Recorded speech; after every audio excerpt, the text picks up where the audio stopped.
Hello， 大家好，我是老张。咱们今天讲红衣猛鬼。你发现没有？无论是中式的鬼故事，还是日韩的恐怖怪谈，最厉害的那个最猛的那种鬼永远都是穿着一身红衣。这是巧合，还有什么特殊的秘法呢？还有红的，你没有红的。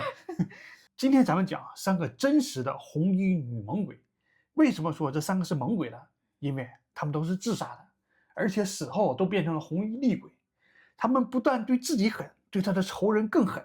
他们死后就造成了一连串的死亡事件。如果看视频的你现在正穿着红色的衣服，或者身后有一面镜子的话，我建议你做好心理准备做好心理建设，因为下面的内容比较恐怖。第1名，香港猛鬼红衣女鬼叶秀云。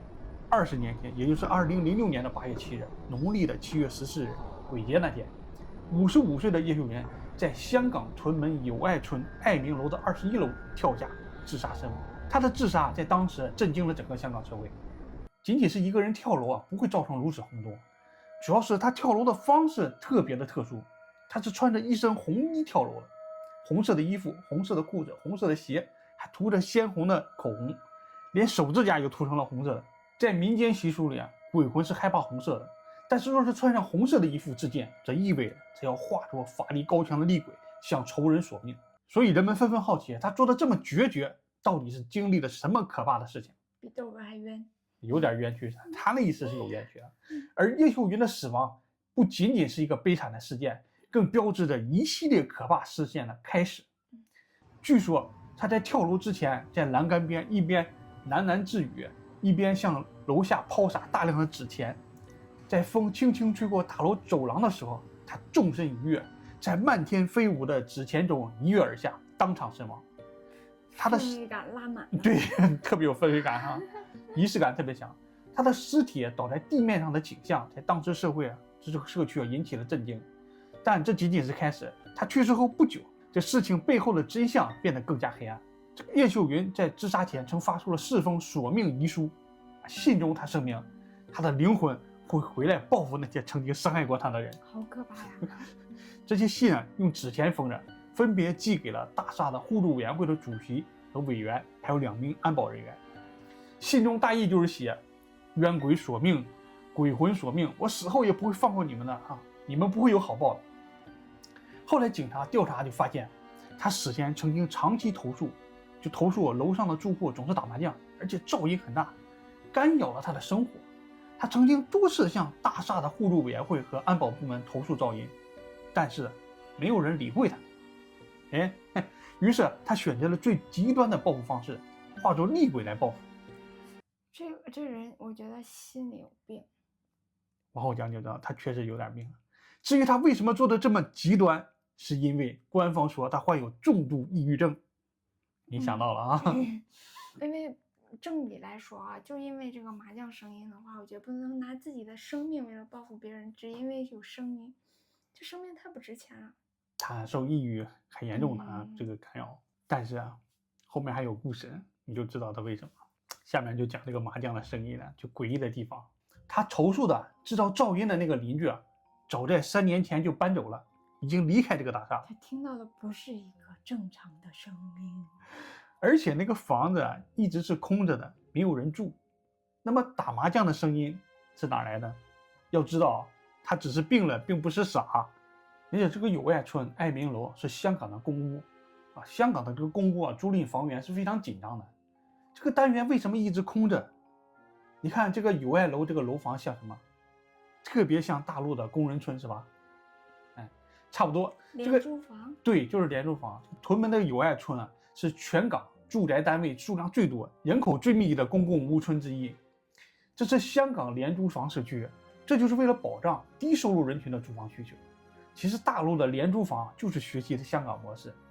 而且友爱村这里交通极其便利，生活配套完善，在排队这个租公屋的人群当中一直是非常受欢迎的。这里的房源非常紧张，不是你说你想住我申请住我就能租到的，你得不但符合这个申请条件，你还要排队等，因为申请的人特别多。我们香港这个房价又特别贵大部分工薪阶层是买不起房子的，所以这个房子租不出去的这种情况就比较诡异。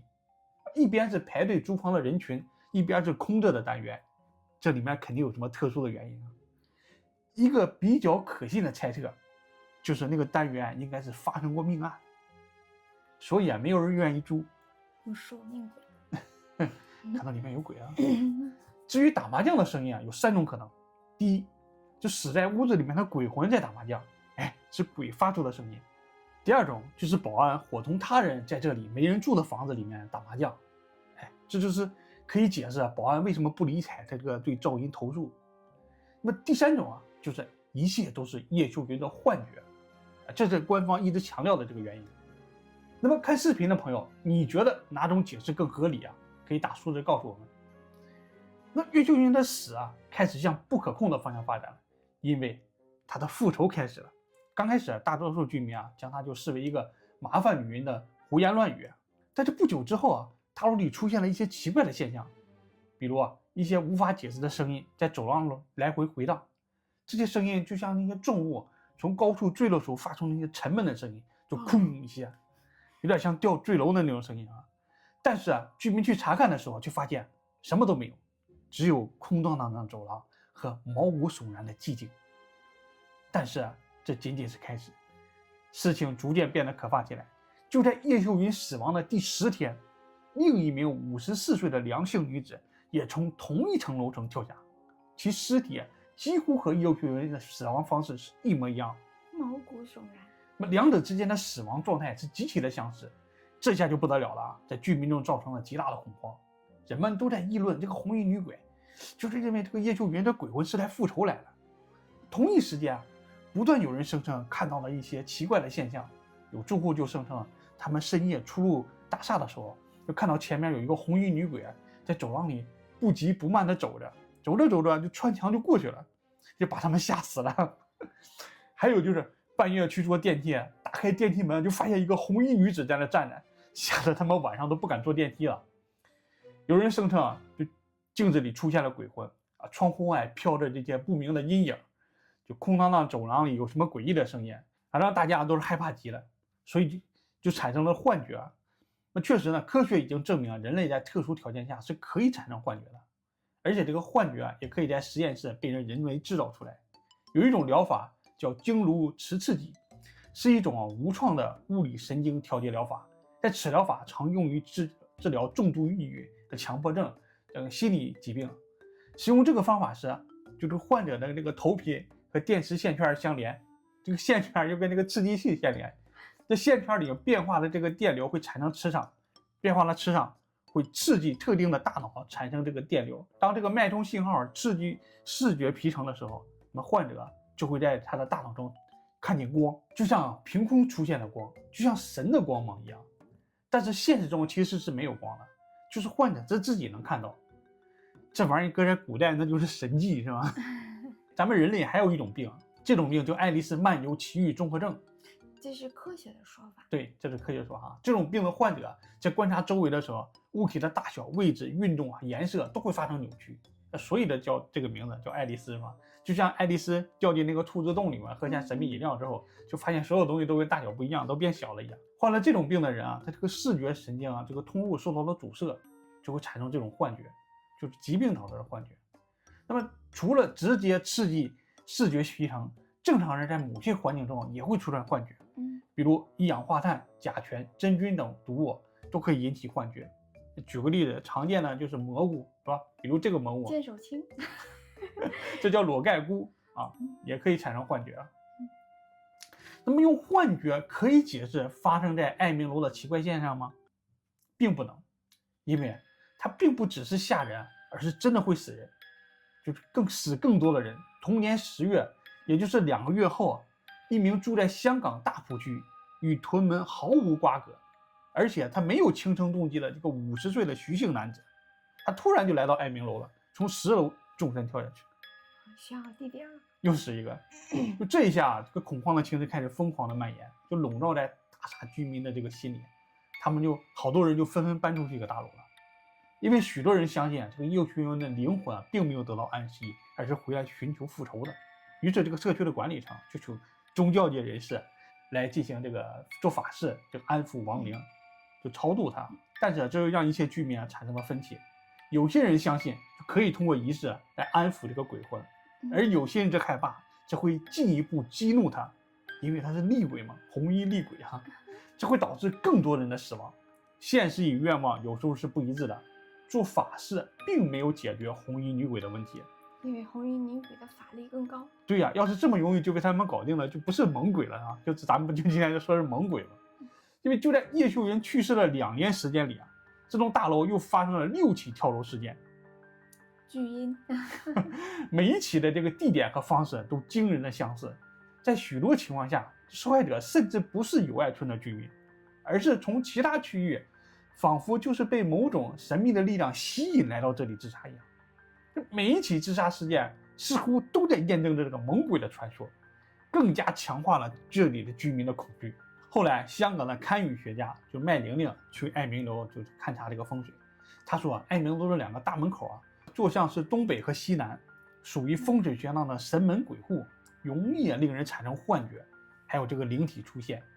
像友爱村这个公共社区啊，它的楼房盖的就比较简单，每层屋啊都有大量的单元，一个个小的公寓啊就集合体啊，人口的密度就很高。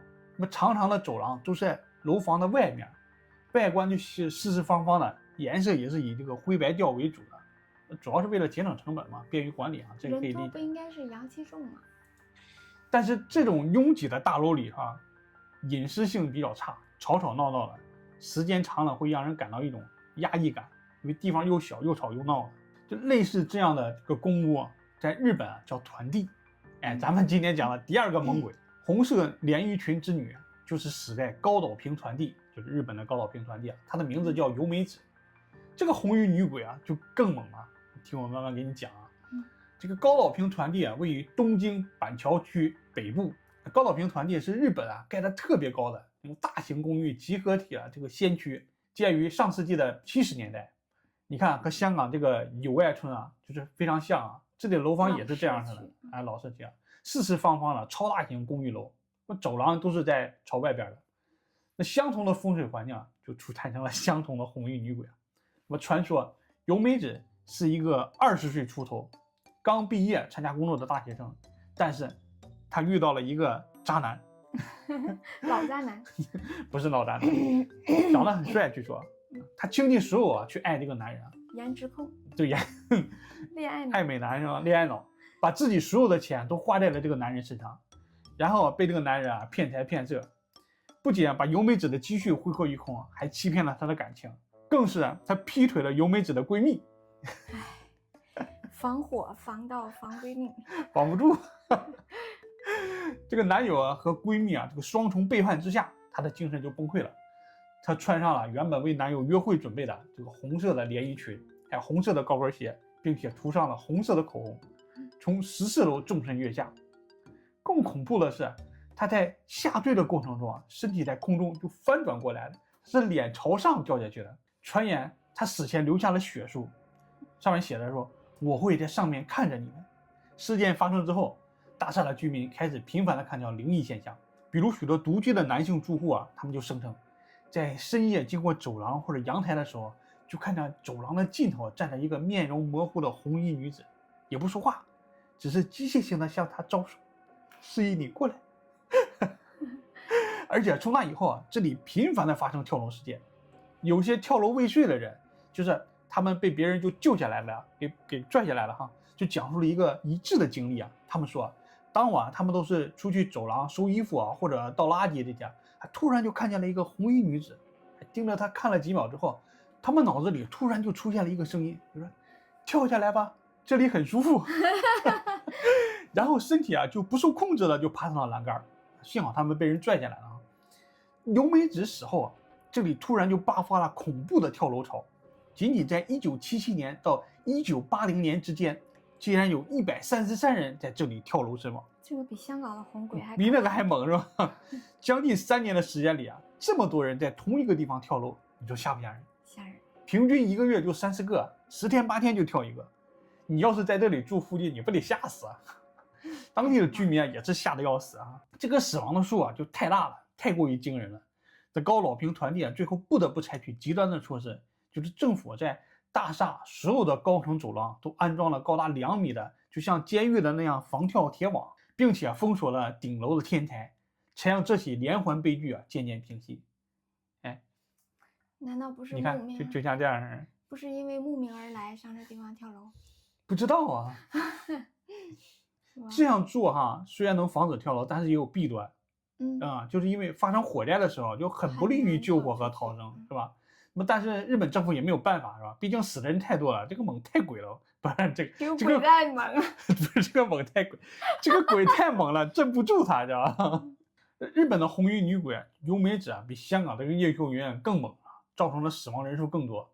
她俩有很多相似的地方，都是穿着一身红衣，画着浓浓的口红。那么问题来了，为什么他们选择红色？因为在中国和日本的习俗中，红色代表着我要将带着死前全部的恨意化成厉鬼来报复。不是红色，对中国来说不是喜庆的颜色吗？但是鬼里面就是要报复的意思，而且红色是最厉害的。你听我讲，就是道家将宇宙万物都纳入五行，对吧？那么鬼也不例外，所以就五色鬼。对，别想歪啊，不是那个色鬼是5种颜色的鬼，就对应着不同的死亡原因和能量磁场。最厉害的红色，红色对最厉害，它是火属性的，就是厉鬼。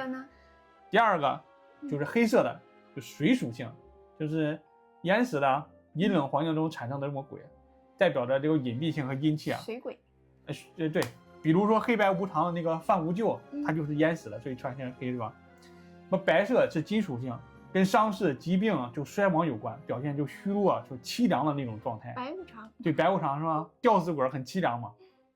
那么青色和绿色就是木属性，这俩色就差不多就是那些惊吓的、中毒的或者客死异乡的这些冤魂。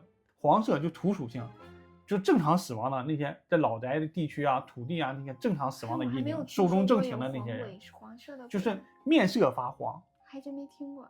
没听过是吧？没有。没听过是好事，没看见是好事啊。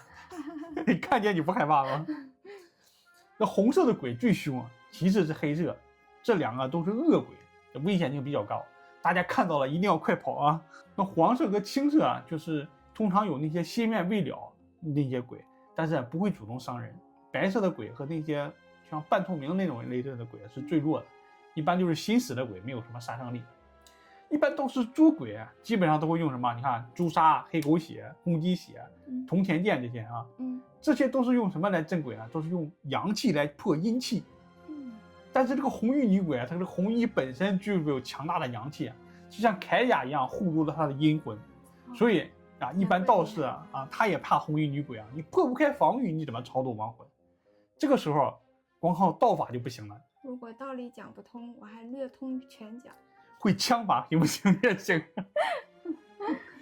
叶秀云和由美子他们跳楼的地方都属于那种低收入人群住的地方，就按大陆来讲，就是城中村工人村这种地方，是吧？人口密度大，犯罪率频发。下面再讲一个，就大陆近些年发生这个红衣女鬼事件，这个没有那么吓人，但是它也挺诡异的。讲讲。这个事件发生在2024年，地点近期对，地点在广东中山市黄埔镇团饭村，这是一个典型的城中村这里有很多外来的打工人，因为这里有很多国际大厂。有一个老婆婆，她是本地人，70多岁了，性格比较偏激，又是一个比较偏激的。她平时一个人住老伴已经去世了，子女都在外地，不在她身边。她开了一个雪糕店，这个雪糕店正好就对着他们村的这个村政府的大门口。然后她家旁边就是她的邻居是她老公的堂弟家，也是亲戚关系。事件的起因就是早些年他们听说这里要拆迁了，然后呢，他们就为了得到更多的这个赔偿款，就扩建房屋，属于私搭乱建的那种就没有正常的手续。那个他开那个雪糕店就是属于违规扩建就盖起来的东西。那么常年他就和邻居吵架，因为很多事了，有很多大部分原因但是很大一部分原因就是因为这个扩建的这个房子，以前总在这个初一十五就是烧纸拜神的时候，他就往那邻居家扔那个纸钱，点着了冥币往你家扔，为老不尊。他比较偏激的性格。后来这个邻居都怕他，就躲着他。这个事件导火索就是说这个村政府就是下定决心要拆除这些违规建筑。然后那个雪糕店就正好是要拆除这个范围之内，他这个情绪一下就崩溃了，因为啊，他本来就是比较偏激的人嘛，他就认为啊是这个邻居啊就在背后举报他了，向村政府举报了。那在11月10号早上8点，村政府上班的时候，他就跑到那个政府部门里面去大吵大闹。那对于这么一个老人啊，70多岁了啊，村干部也没有办法啊，只能尽力的安抚他。但是这个阿婆的情绪啊是越闹越大，越闹越激动。大约快到10点的时候，他突然就落下狠话，他就说：“12点之前你们把这事儿给我处理好，不然就只有2种选择，要么我直接就撞死在你们这个村政府门口，要不然我就去隔壁家里上吊自杀，然后啊决绝的转身就走。”太可怕了。像这个人就是性格太偏激了。嗯，那个阿婆回家以后啊，她就穿了一身红衣，从她家这个楼梯啊，就翻到那个邻居家2楼这个阳台上，把这个绳子就挂在2头阳台的顶部，然后就上吊自杀了。啊，她就吊在人家阳台的外面，祸祸来人家呀。这个时候啊，这个邻居一家人他不在家，他上午就看到他去闹啊，就害怕他，就躲了，就出门了。所以这个邻居啊，回到家的时候已经是晚上10点多了，一进家门当场就吓尿了啊！你家阳台上吊一个人，你害怕吗？那当场他就报警了。可这个怪事啊也就来了啊，因为老太太是挂在上面的啊，需要把它弄下来。可挂在她的脖子上的那根绳子啊，就像粘在一起一样，非常难弄，就弄不下来。后来大伙儿就合力把老太太抬高，哎，再从上面把绳子给她解开。这里面就出现了2个奇怪的地方。第一啊，这个阿婆死了有多久呢？死了有10几个小时了，这个尸斑啊就已经出来了。按道理说，这个尸体应该僵硬了才对，但是啊，她这个四肢是柔软的，身体只有一小部分是僵硬的，太可怕了。第二啊，她的头啊脱离这个绳子的一瞬间，她的喉咙里发出了一声长长的叹息，就那种特别长，就把当场所有人都吓傻了。这个声音持续了很长时间，就伴随着长长的叹息声啊，他就是感觉好像有一阵阴风吹过来一样啊，就莫名其妙的那个风啊，就四周温度突然就降低了一样，大家是非常害怕。但是啊，这个风吹过以后啊，也没有发生什么其他的事情。那么在场的老人说啊，这就是他的怨气。那么这个房间里啊，整个房子都充满了怨气。后面警察来了，就把他的尸体带走了。这个时候已经是凌晨了。哎，这个事件没有结束啊。刚刚我们说了，这个村里有很多外来的打工人，对吧？很多外来的大厂嘛。那么他家这个邻居和他家周围啊，都有很多这种出租屋，就租给那些打工人。早上6点到8点的时候，就上夜班的工人就陆续回来。但是很多人他上夜班嘛，他就没听说过这件事。很多人就看到这个阿婆穿着红色的衣服，在他的面前突然出现，哎，走一走，歘，突然又消失了。他们也还以为自己眼花了啊，就纷纷打听怎么回事啊。有知道的人就告诉他们，他们知道真相之后也吓得不得了。与此同时啊，这个村政府就是8点钟上班了嘛，在政府的大厅啊，这个走廊啊、厕所里面啊，这个办公人员就看到这个阿婆的身影啊，飘来飘去的，就在他们4、5米身前走过，也不把你怎么样，就突然走过去，歘又消失了。这一下就把那些村政府的这个办公人员也吓得不得了啊，都不敢在那个大楼里待了，都跑出去了。加上这些村民在反映，是吧？这个村子也没办法，这个村政府啊就顶着被市政府和镇政府骂的这个风险，对吧？你不能搞这个封建迷信，是吧？他们就请了法师来做法，上面的领导不高兴这么做。那么第一批法师来了以后，了解这个事情，看完现场以后，直接说他们做不了，搞不定，这个鬼太猛了。哇，法力高深，挺厉害的哈。后面又来了一批法师，就说这个阿婆死亡的日子和他这个生肖相冲。而且是正午含冤上吊，那么头七之前，就死亡7天之前，如果不能超度他，肯定有人要没。太可怕了。就算你弄得好点，是吧？把这个事件平了，最近的1、2年啊，与此事件相关的人也可能发生意外。太可怕了，吓人是吧？就在当天啊，村政府决定学校停课，那个村政府人员不上班，通知村里所有的本地人和外来的打工人啊。